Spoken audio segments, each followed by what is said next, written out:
Hello, everybody, and welcome to the Absolutely Completely Random Podcast with your host, Andrew Rhodes. Flying solo this week, Professor Clump is away at a conference. At least that's what I believe he said. I couldn't quite make it out over the munching sound of the Big Mac. Or the celery. I'm not sure which it was. It was pretty loud, and I couldn't really make it out. Either way, he's not here tonight, folks, so you have to put up with me. I know a lot of you don't like the sound of that, but it's what you gotta do. So, what do I have on tap for tonight's show? Well, how about the Ghost in the Shell fiasco of a movie? But I'm going to explain, in my opinion, why it wasn't really a flop, per se, but I'll get into that. I'm also going to be talking about One Piece topping a list of manga that readers have dropped due to it being too long of a series. I'm also going to be discussing GameStop setting to close at least 225 stores. Holy shit, folks. I mean, it's inevitable. On top of that, I'm also going to be talking about how my week went. A lot of other fun stuff throughout the podcast, what have you. So, without any further ado, let's get started with the Absolutely Completely Random Podcast for this week. So, let me give you a little update as to how my week went. This was my first ever 5-day work week that didn't involve night shift. I'm not counting those days, those couple of weeks in December, because that was night shift, totally different subject. But this week was kind of interesting. We got a lot of stuff done. Learned a lot about my coworkers. We had sharing time while we worked, which is kind of nice. We're basically our own little couch of psychiatrists while we do our jobs. Like, we work. We put the stuff, we set the stuff up, and as we're doing that, we talk and we share. And that's basically what we do. But either way, it's been kind of fun. I got Death at a Funeral this week that I ordered on eBay. Really excited about that.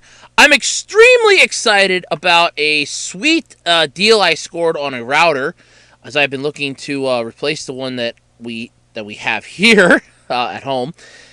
It's not that it's bad, it's just that it's one of those combos. It's a built-in modem and router, and I'd really like to disable the wireless router portion of that and just have it as a standalone modem, which I can now do when I get the one that I just scored. So, all in all, it's pretty cool. I found out earlier this week that one of my old Yu-Gi-Oh cards is worth about $80, so that really made my day.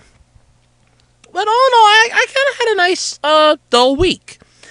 Fortunately, it also gave me a chance to not get a lot of topics up for the podcast because 4 days straight in a row kind of made Andy tired, so to speak. But anyway, it's still pretty cool. Though, I did try something this week, and I'm sort of regretting it.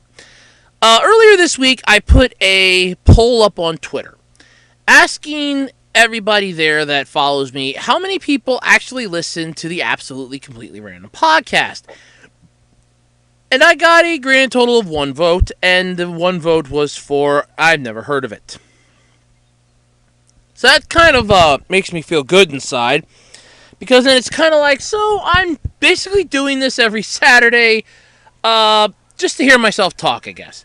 Either way, I'm happy with it. I can live with that. I'm fine.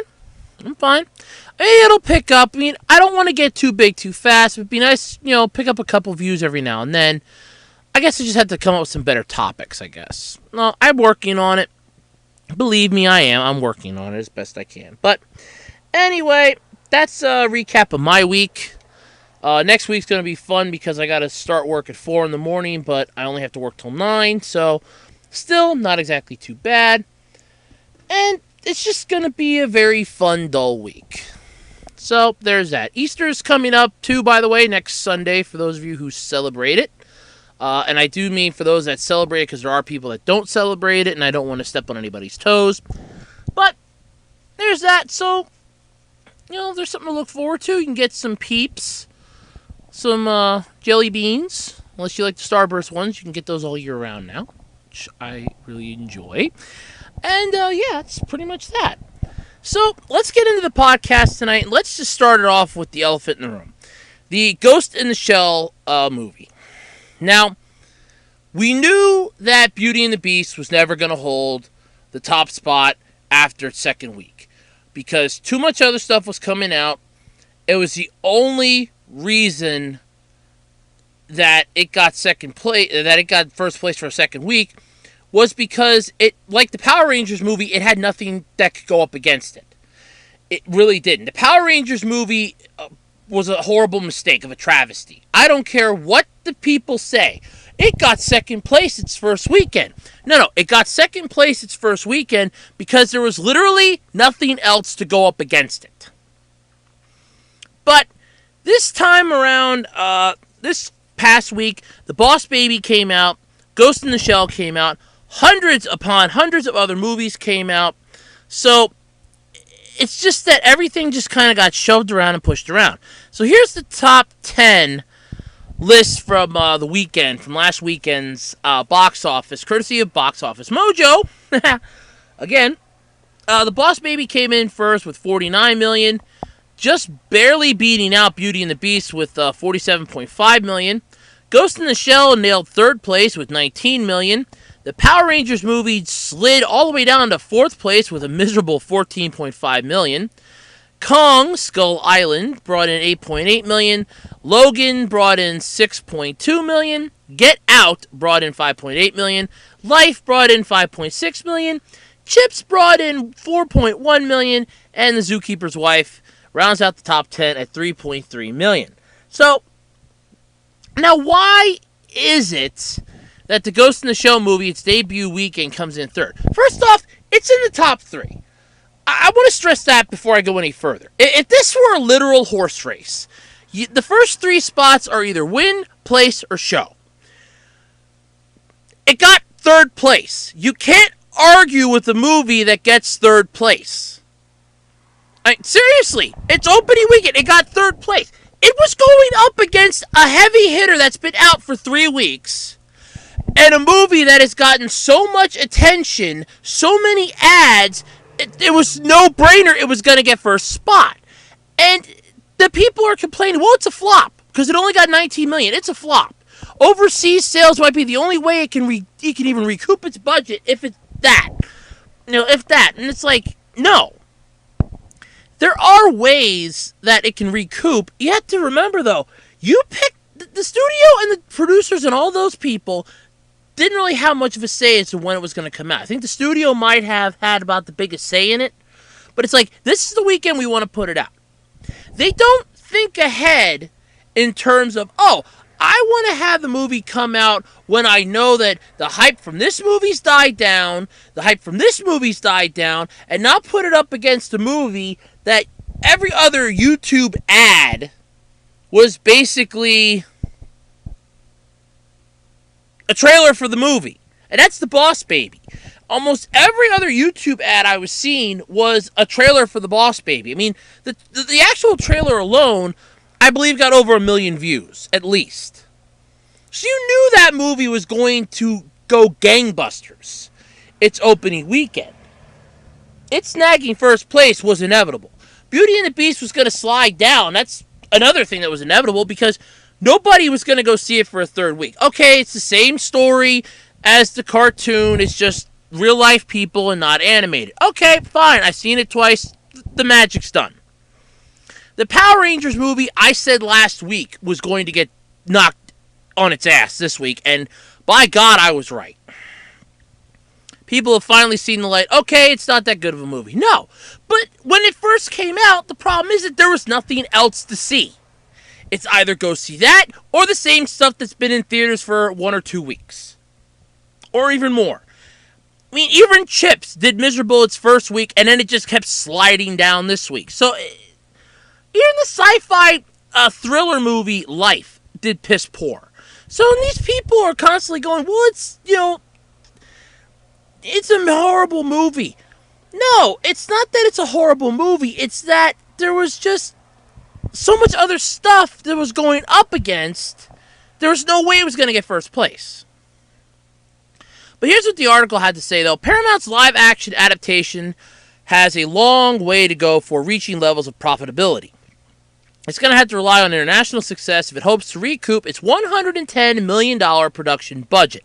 So in other words, they're kind of hoping it's going to go the way of World of Warcraft. That bombed here in the U.S. And the only thing that managed to barely save it was the overseas and the China box office. That was basically it. But let's recap though with this movie. We had the movie and this movie has had so much slander against it, it's not even funny anymore.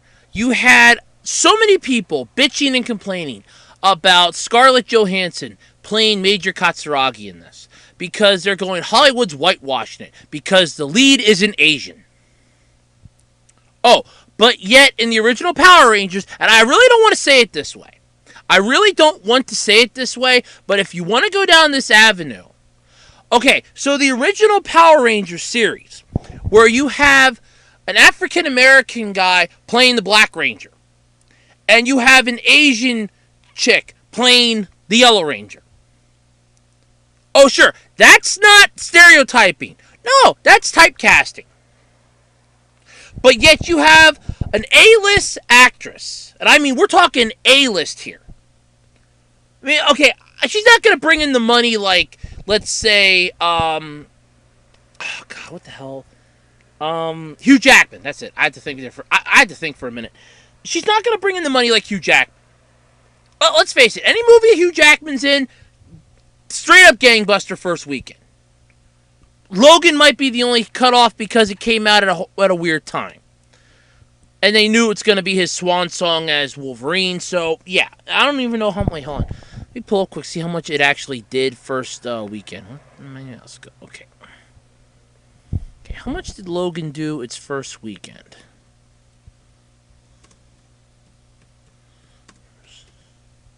So, as I'm looking this up, as slowly as it goes... Okay, let's see here. Okay, when did it come out would be a better question. I guess I should ask myself, as I don't remember when it came out. I think it was like 3 weeks. I think it was like 3 weeks into when I did the last podcast. I'm not sure. But either way, Hugh Jackman's an A-list actor. I mean, hell, let's just put him at a pinnacle above A-list. He is an S-list actor. I mean, if you pretty much bring him into a movie, you're guaranteed money. I would prefer to see him in Real Steel 2. Okay. I think it's like 170, what is this, like 170 million or something here. March. Wolverine's sequel. For the first time ever, the franchise. Yeah. Because it's rated. It was a rated R movie. Okay, they're looking at least 170 million. I don't really see. Hold on, I have to check out. Let me check out Box Office Mojo here quick. See if I can't find it.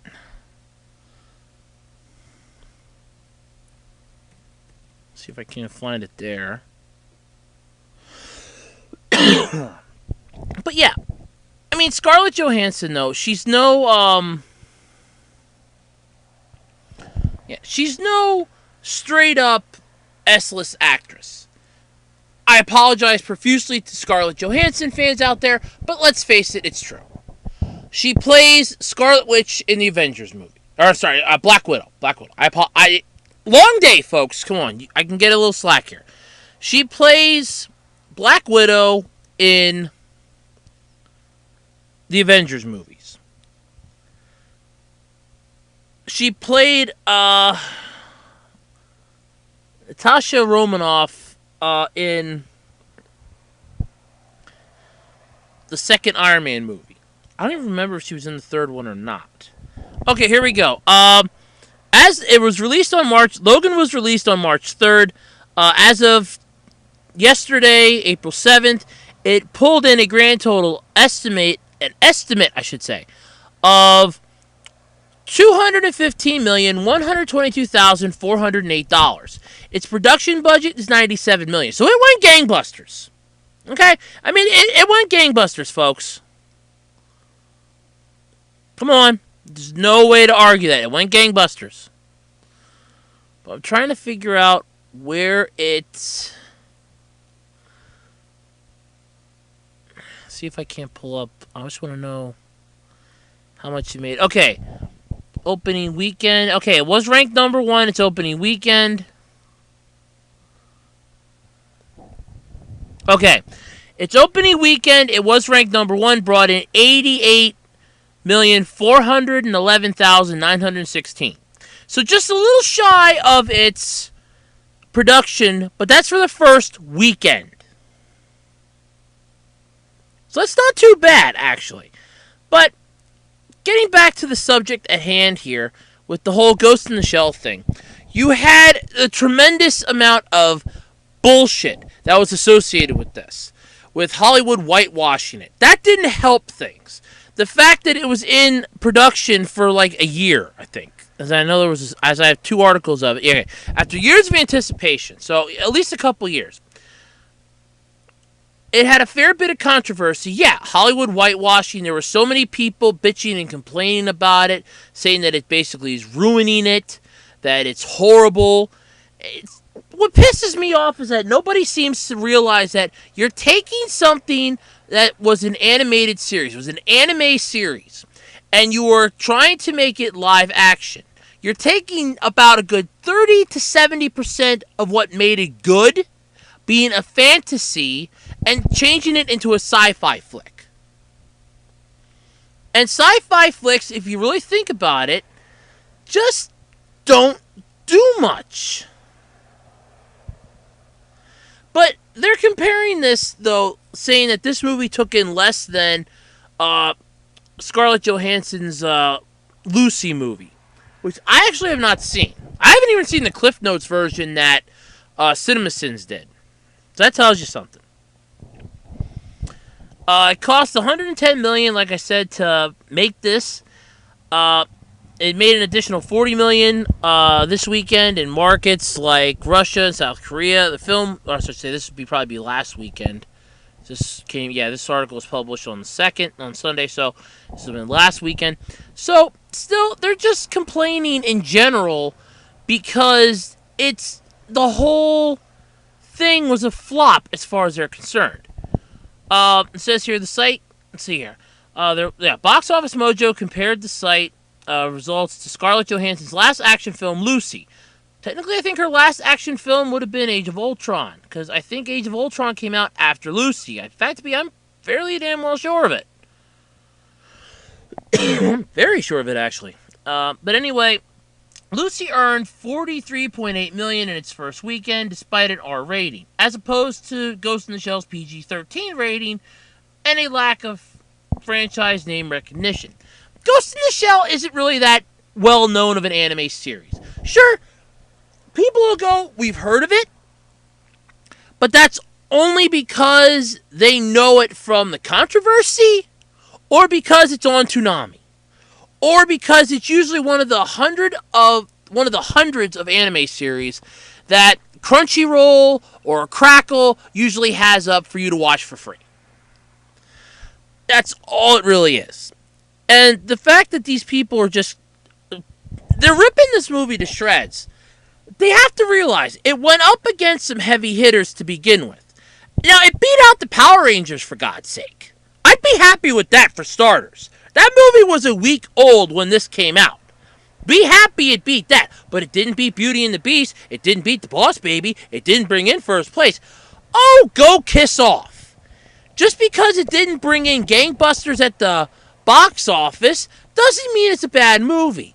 A lot of horrible movies started off with low reviews, and then people started talking about it, and word of mouth spread, and next thing you know, people went to go see it. Just say it's a sci-fi flick with Scarlett Johansson, and there's a scene where she's almost naked. It's like fake nudity, but still, that'll get some asses in the seats. I mean, you had the people that were bitching about her being in the movie to begin with, and then they finally backed off because they had no choice in the matter anymore because they knew the movie was coming out. So it's like, suck it, we had no choice. But still, so I don't know why the movie did so bad. Nobody's really gonna know. But stop blaming, like the actress and that, because I did see a couple other sites this week where they were saying that it was her performance, that she was wrong for the role, and they were just rehashing the same bullshit that started when they announced that she was gonna be in the movie in the first place. And when that bullshit originally aired, what I wanted to do was take a screen capture of the one part of the trailer with her face, take a picture of it on the computer monitor with a bottle of lotion on one side and a box of tissues on the other, and say interpret this as you will. Because you're either gonna go to the movie to get some thoughts, or you can just cry about it with the tissues. Either way, interpret the picture as you will. That's what I was tempted to do. Wish I would have done it. But still, there's nothing you can do about it. The movie's out. At least it didn't do as bad as Pluto Nash. Let's be happy about that. Alright, so, moving right along here, folks, let's talk about One Piece. That manga and anime series that has just been going on and on and on like the Energizer Bunny. 84 volumes have been published of this wonderful piece of artwork, but it topped the list of manga that fans have dropped due to its length. Now, let's be reasonable. Any manga series that goes past, let's say, 20 volumes, people are gonna tend to get a little bored with. I mean, I own all of Bakuman, and by volume 20, I really just wanted it to end. I own all of the I series, because I really wanted to see how it ended, but that was only 15 volumes. So it's just one of those, the series is going to go one way or the other, but this list was done. The Goo ranking website conducted a poll asking its readers which manga they dropped due to the series being too long. A total of 3,526 people responded to the poll, which included both ongoing and complete manga series. So I have the list here of the top 20 results, courtesy of the site. Let's see here. 84 compiled book volumes so far, with One Piece topped the list. It's celebrating its 20th anniversary this year. Due to sheer popularity, it is unavoidable that such a series will lose many readers over the years. Well, yeah, I mean, you can't really miss anything, though, because you just come back and it's probably still going to be the same thing. So, we got this. The series inspired a television series in 1999, and the 781st episode premiered on March 26th. And the series also inspired numerous television specials and theatrical films, like One Piece Gold, One Piece Film Z, all that fun stuff. But yeah, number one on this list was One Piece. But let me go in reverse order. Let me start down at number 20 and work my way up. So in 20th spot with 52 votes was Super Mario Kun, which I'm guessing is probably a manga about Mario the Italian plumber from Nintendo. Following that, in 19th place with 56 votes was Dokaiben 190. Oh no, Dokaiben. It's 197 published volumes. Holy shit, 197 published volumes? It's got more than One Piece, and that only ranks 56. That must have been pretty damn good. It's serious total, so I'm guessing it's done or it's still going. I'm not sure. In 18th place, we have Cooking Papa with 60 votes. Just edging it out by one vote is Major with 78 published volumes and 61 votes on this list anyway. Patalirio at 66 votes. Asurai-chan at 67 votes. Fairy Tail at 72 votes. Gogol 13 at 77 votes. Inuyasha at 89 votes. Hajime no Ippo at 111 votes. Futari Ichi at 117 votes. Naruto at 125 votes. Gintama at 127. Oshinbo at 134. Oki no Manso at 137. JoJo Bizarre's Adventure at 149. Bleach at 207. That's a big jump there, too, by the way, between 5th spot and 4th spot. because you go from 149 with JoJo's Bizarre Adventure to 207 votes for Bleach. That's pretty huge. And Bleach is complete then, by the way, too. Kochikame at 296 votes. And in second place, because I already told you it was in first place, this whole reason for this topic. But in second place, you have Detective Conan, or as we know it here in the U.S., case closed, at 352 votes. Wow. And One Piece topped the list with 542 votes. Still, that's pretty damn scary. So, people are, I guess, dropping this stuff because it's too long. Okay, Bleach, 74 volumes. Okay, I could understand that. Granted, 90% of it you were just reading in Shonen Jump when they still had the print magazine. Naruto, yeah, come on, people bitch about filler, and the second you mention filler, the first thing people say is Naruto. God's honest truth. It's the first thing they say is Naruto. Gintama I didn't know, though. I thought people were still liking that series. It's number 8. Some of these, though, I've never heard of. Inuyasha I do know. The manga series completed, and I'm pretty sure the anime is now wrapped up in a nice bow. Well, with that final ending shit that came out that confused so many people. I never heard of Super Mario Kun. I'll have to look that up. Fairy Tail was a surprising thing, though. That Go-Go 13 was definitely surprising. Because if memory serves, I think that is done or will soon be done. I'm not sure. Either way, that's kind of scary. That's 183 volumes. And it's ranked 13 on this list. Ironically, though, of course, it's its name. But still. I mean, you have one that's number 19 that has 197 volumes. There's almost 200 published volumes. And it's so far down on this list. So that means, is that a good thing? That it's, like really catchy, really interesting, and that One Piece has just kind of become stale? Well, I mean, let's face it. It started to become the same thing even in the anime series of fight the bad guys, sail to a new island, fight the bad guys, sail to a new island, fight the bad guys, sail to a new island, still search for One Piece. So I can see their point in it, but not by much.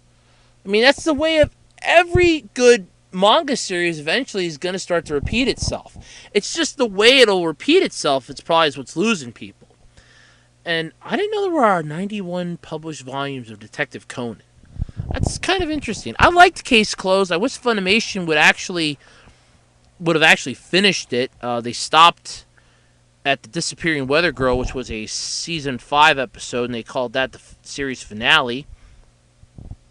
And you asked me, it kind of seemed half-assed, because we didn't even get an introduction into the other member of the Junior Detective League that ends up joining. I guess because Funimation couldn't figure out a nice way to spin that.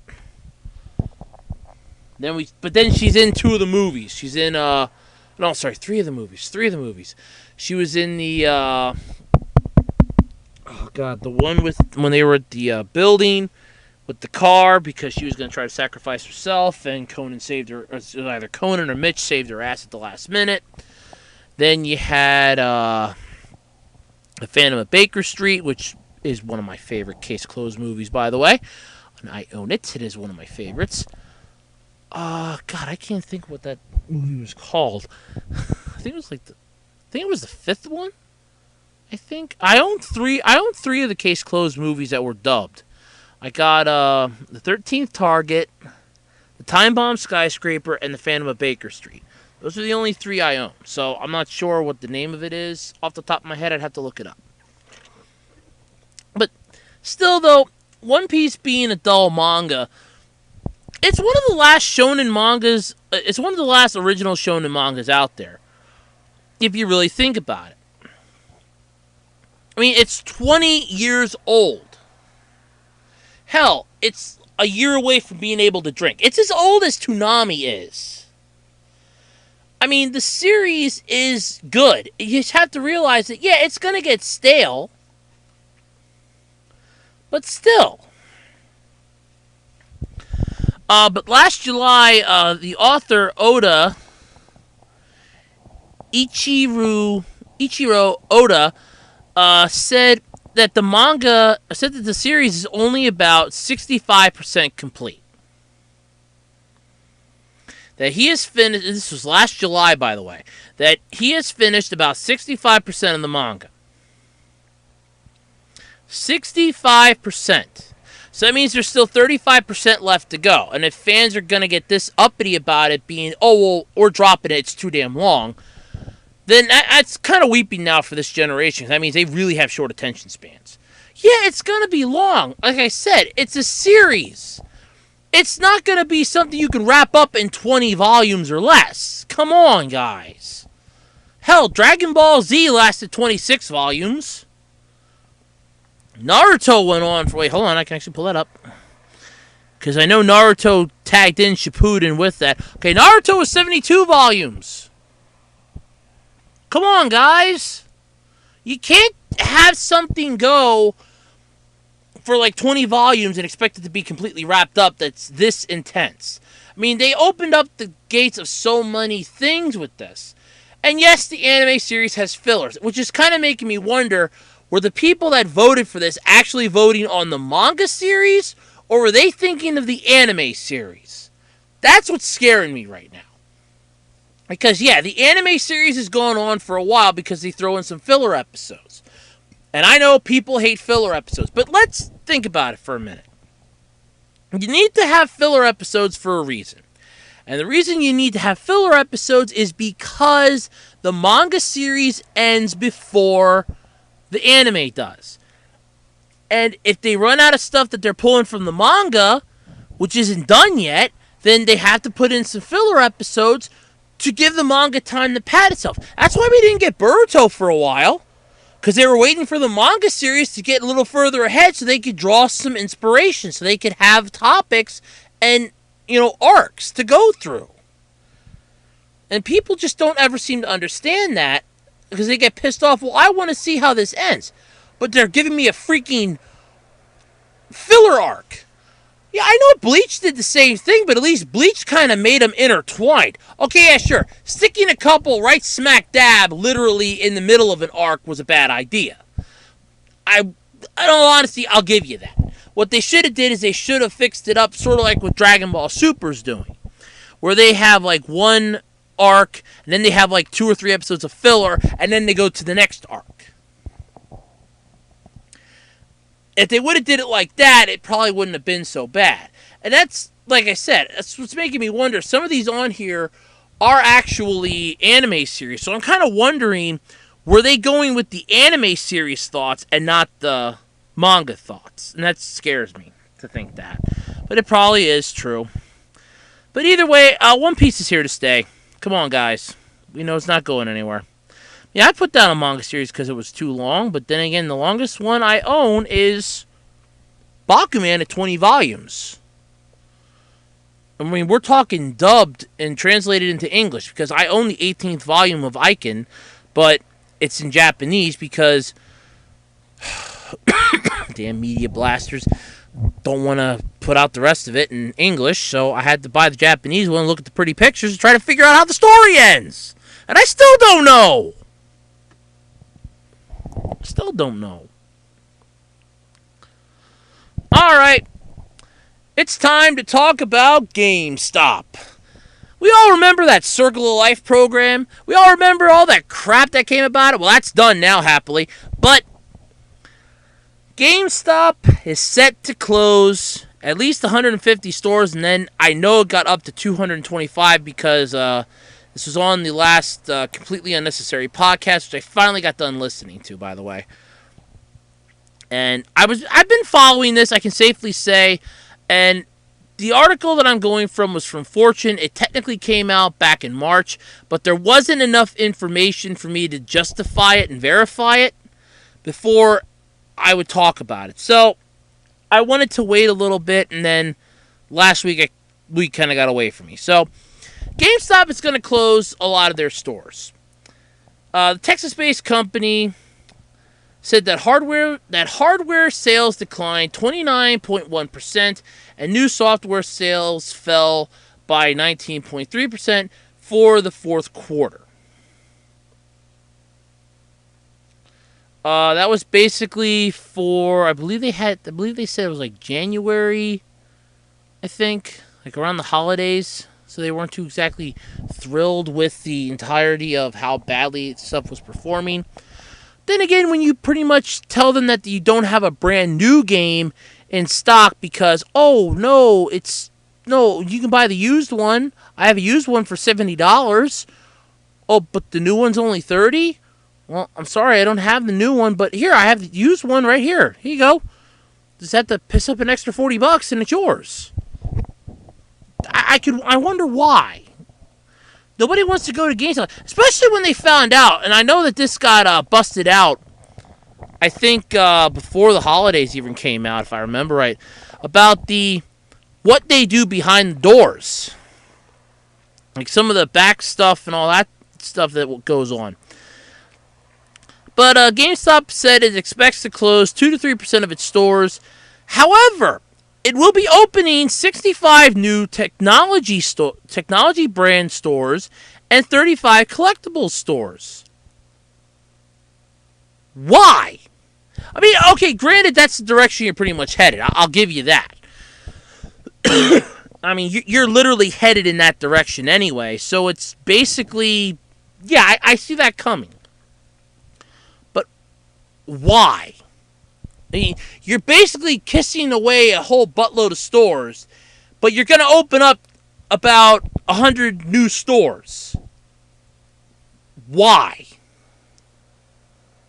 Oh, we're going to sell collectibles. Okay. Comic book shops tried that for years, but yeah, sure, maybe you guys will do well. Come to GameStop Collectibles. Come buy your gaming merchandise like t-shirts and keychains, sticker sheets, strategy guides, what have you. Come on in and buy it here. Technology-based stores. Oh, I'm guessing they're going to sell like tablets and computers. Maybe some game systems or games. Who the hell knows what they're going to sell there? But the American Video Game and Electronics Retailer cited weak sales of particular video game released during the holiday season, as well as other retailers using aggressive promotional techniques as reason for the decline. Oh, God, let me go off on this for a moment.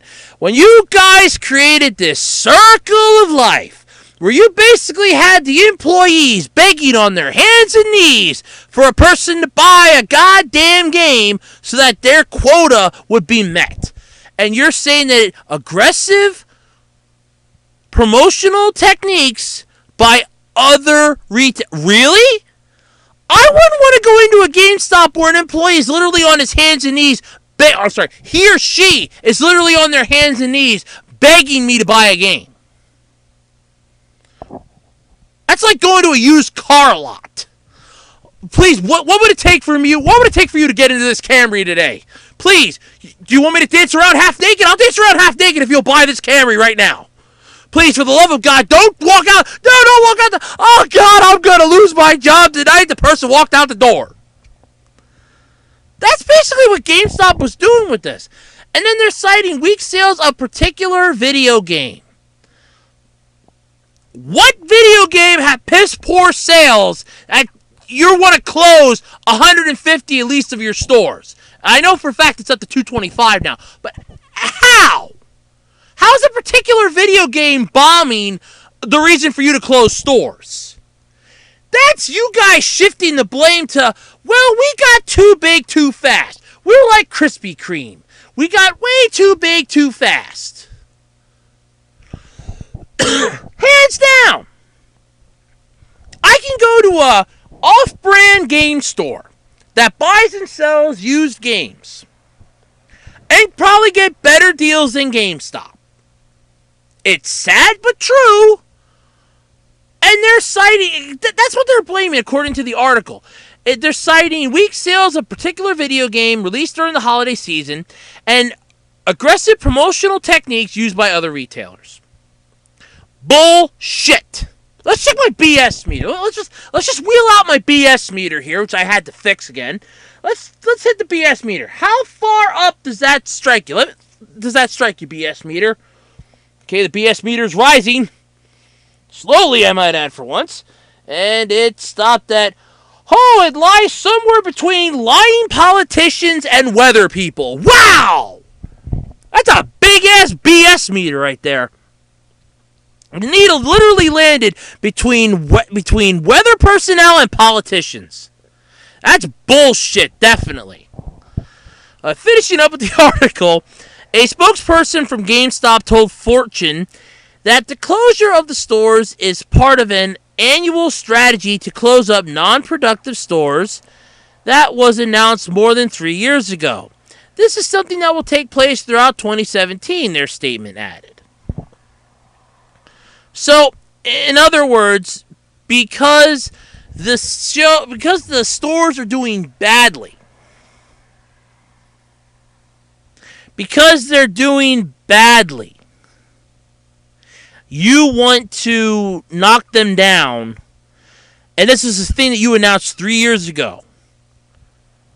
Did it ever dawn on you that times may change in between when you announce this store, when you announce this idea, and when you actually implement it? I mean, the economy could have taken a nosedive and a bath. We could all literally be living out on the streets right now. God, okay, 3 years ago, in 2014, so Barack Obama was still president. Donald Trump was saying he might run for president. So were a lot of other people. Let's see here. So they announced this 3 years ago. So what could have happened in those 3 years that could have possibly screwed the pooch on this? Okay, the world could have come to an end. North Korea could have succeeded in blowing up half the planet. Aliens could have invaded and enslaved us all. You guys are talking out of your ass. Literally. I didn't think it was possible, but it's possible. You literally were talking out of your ass. Oh, well, we announced this 3 years ago. We're closing the stores due to due to a particular bad video game, and aggressive practices by other retailers.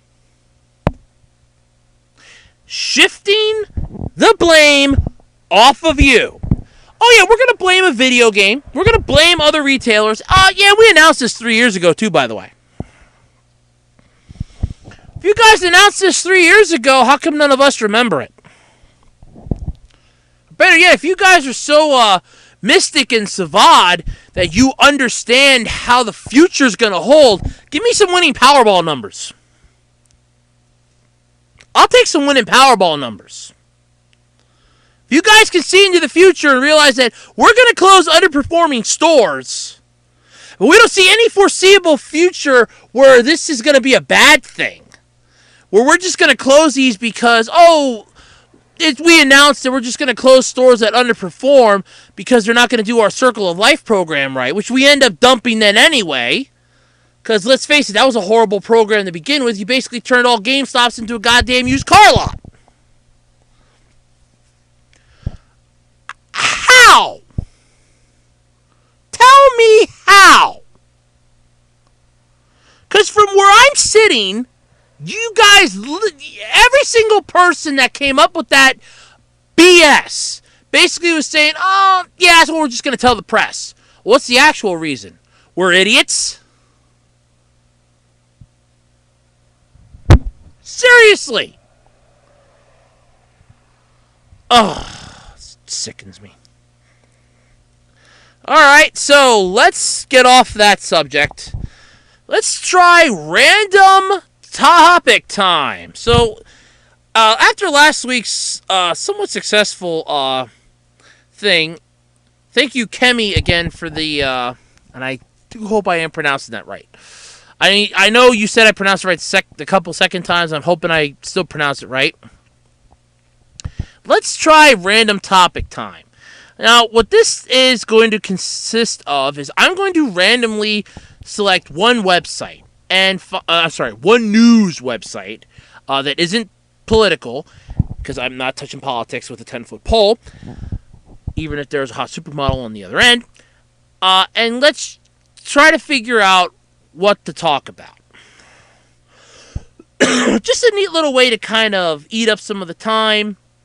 Mostly because it's like an hour-long podcast, and by God, it will be an hour-long podcast. So let's check it out here. So, let's think of a site here off the top of my head. Screw it. Let's just hit Google News and go from there. Okay, Google News. Here we go. Accessing Google News. All right. And let's pick one at random here from these sites. Now, I'm not going to touch political, and that's usually the first few things that are on here. So let's go with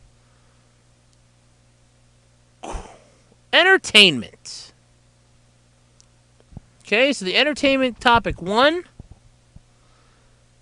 And let's see here. One random topic. One random topic. One random topic. One random topic. Ba ba ba ba ba ba ba ba ba ba ba ba. And wow.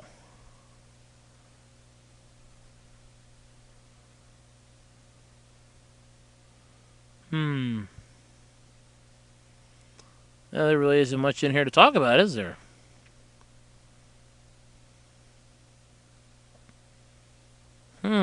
Wow. Okay.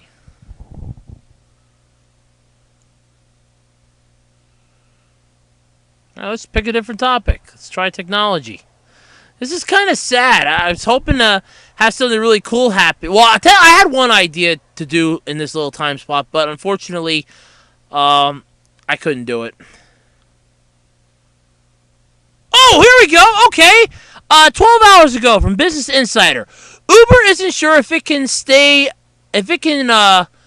be a viable business without self-driving cars. Ooh, okay. Here we go. I know a little bit about Uber. Okay, I know very little about Uber. Here we go. If you're trying to believe Uber's lawyers, the fate of the $69 billion company is tied up in one bid from an opponent trying to stop its work on self-driving cars. Waymo, a subsidiary of Google, parent company of Alphabet, sued Uber in February, claiming it stole trade secrets. Weeks later, it filed a preliminary injunction to try to stop Uber's work on self-driving cars until the case resolves. Uber obviously doesn't want that to happen, but not because it may just slow down its research. A stop to self-driving car work would apparently threaten to topple Uber's entire business. Seriously? You have an entire business where you basically freelance taxi drivers. Oh, hey, you are a 80-something-year-old woman that has a whole shitload of free time on your hands. Hey, come drive for Uber. Oh, you're a college student that needs a little extra money coming home from the university? Drive for Uber. Seriously? I mean, I understand the whole need to want a self-driving car. I mean, I always wanted one ever since I saw Knight Rider, but still. So, of course, many people question whether a company that's believed to be losing billions of dollars a year is a viable business to begin with. The 6-year-old company hasn't yet figured out how to make humans in the driver's seat work as a profitable business. Really? Taxi companies have been doing it for years. How the hell can you guys not figure that out? You guys have geniuses that came up with this entire idea. You mean to tell me not one of them worked as a cab driver? And it's also tackling everything from food delivery to vertical takeoff planes. Oh, God. Self-driving planes. Well, that'll be the day, folks. Self-driving plane. Hello, this is your captain speaking. I am computer voice 75.3-2. We hope you will enjoy your flight from New York to Los Angeles. The current temperature outside is 75 degrees. Interior temperature is 65 degrees. Your in-flight movie today will be Ghost in the Shell, starring Scarlett Johansson. The year is 2173. Thank you for flying Trump Airlines. That would be the day. Self-driving planes. Okay, there we go. So you got self-driving cars. Uber wants to have self-driving cars because they can't figure out why a business is losing billions of dollars when it's only 6 years old and hasn't yet figured out how to make humans in the driver's seat work as a profitable business. Yet taxi companies have done it for years. Go ask a cab company. They're still in business. Somehow they are making money.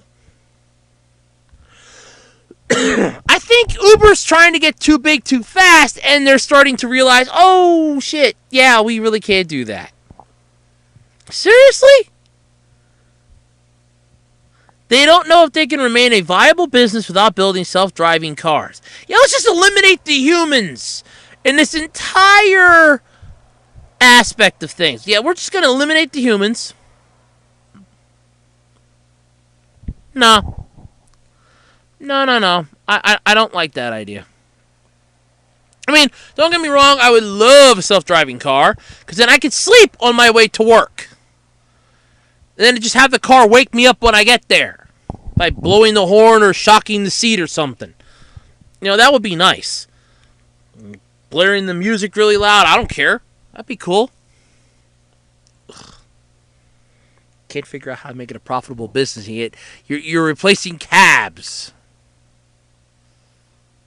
Ugh. Why? And I just remembered a good topic. Let me see if I can pull it up.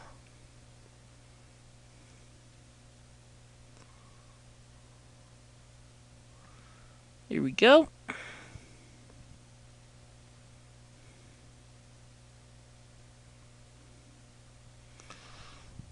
So I remember hearing about this, and I remember one of the it's the topic that I'm thinking of is the YouTube loses millions in advertising.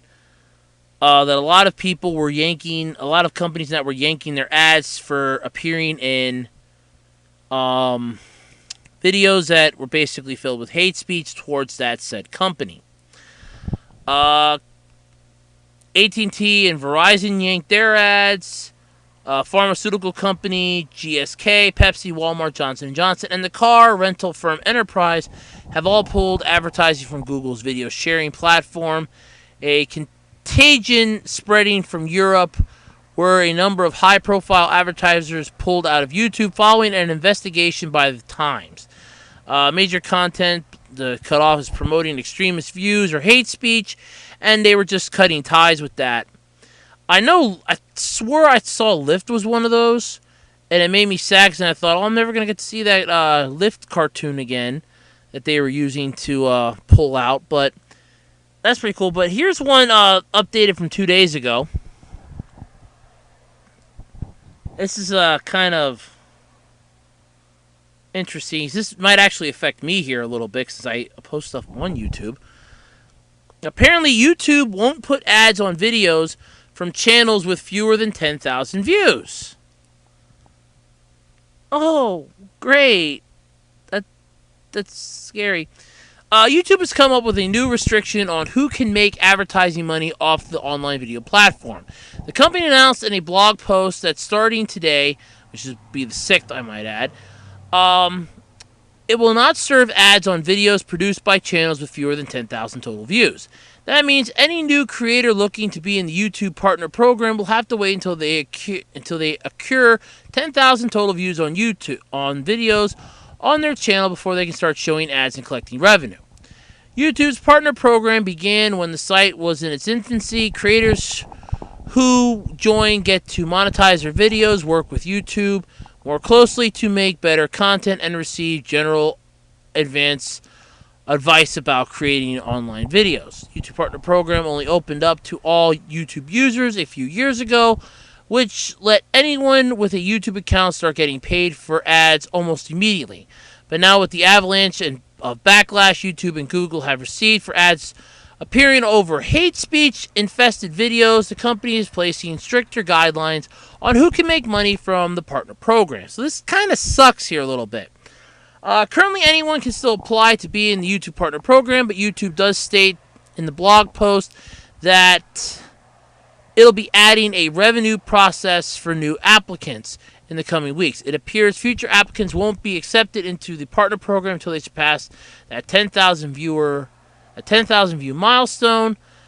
After a creator hits 10,000 lifetime views on their channel, we'll review their activity against our policy. YouTube's blog post states, if everything looks good, we'll bring this channel into YPP, which is the YouTube Partner Program, and begin serving ads against their content. Together, these new thresholds will help ensure revenue only flows to creators who are playing by the rules. So, because a whole bunch of morons decided to screw up the whole works, everybody's going to get screwed now. That's just great. This is like really, really wonderful here.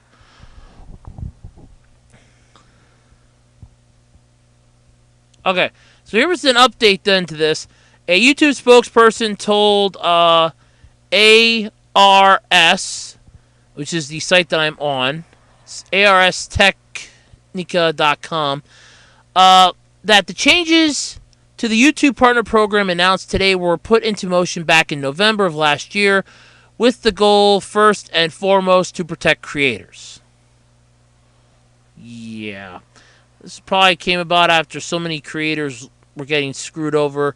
I'm more worried about, do you want to do something? Start helping with the copyright things, because Team 4-Star lost their whole channel again because of it, and that kind of sucks. That blew my entire weekend. I wanted to rewatch some Dragon Ball Z Abridged. Oh, well.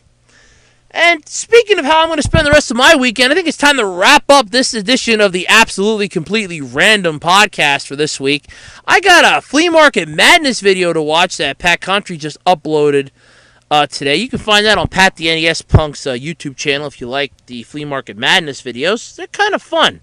Make me want to go out flea market hunting again this spring, and I think I actually might try that. See if I can't get my buddy's ass in gear. I don't want to go alone. I never want to go alone. It's always fun with more people, you know? And if you have any topic ideas for the Absolutely Completely Random podcast, hey, send them my way. I'd love to hear them. You can email them to me at acrpodcast@gmail.com, or you can tweet them to me on Twitter. You can also follow me on Twitter at OtakuRoads. Don't forget to hit that thumbs up button here on the podcast on my YouTube channel to give me a thumbs up if you liked the video, or a thumbs down if you hate it. Don't forget to hit that subscribe button if you want to find out, if you want to be notified and find out more information in coming weeks when I do more of these podcasts. I do this every single week. Regardless of how many views I get, this will be an every single week deal. And, well, that's about it. If you have any ideas on ways I can improve the podcast, feel free to email them to me at acrpodcast@gmail.com, or even tweet them to me, at OtakuRoads. And if you would like to sponsor the podcast, I can, talk about your product if you want, or your service. I don't know. Do you want to take a shot on me? Like I said, I don't get a lot of views, but then again, it's the thought that counts. But you know what? Maybe you might not want to. But if you want to think about it, or you want to ask me some questions about, if you would decide to, how we go about it, shoot me an email. Just shoot me an email and say hi. I think your videos are great. Don't forget to check out my Andrew Rants videos. If I remember, there should be an end screen annotation on here, or an end screen card that should take you right to there. And for the Absolutely Completely Random podcast, my name is Andrew Rhodes, wishing all of you a very fun week. Have fun, enjoy it. Look forward to next week because it's Easter. Bye, everybody, and have a good week.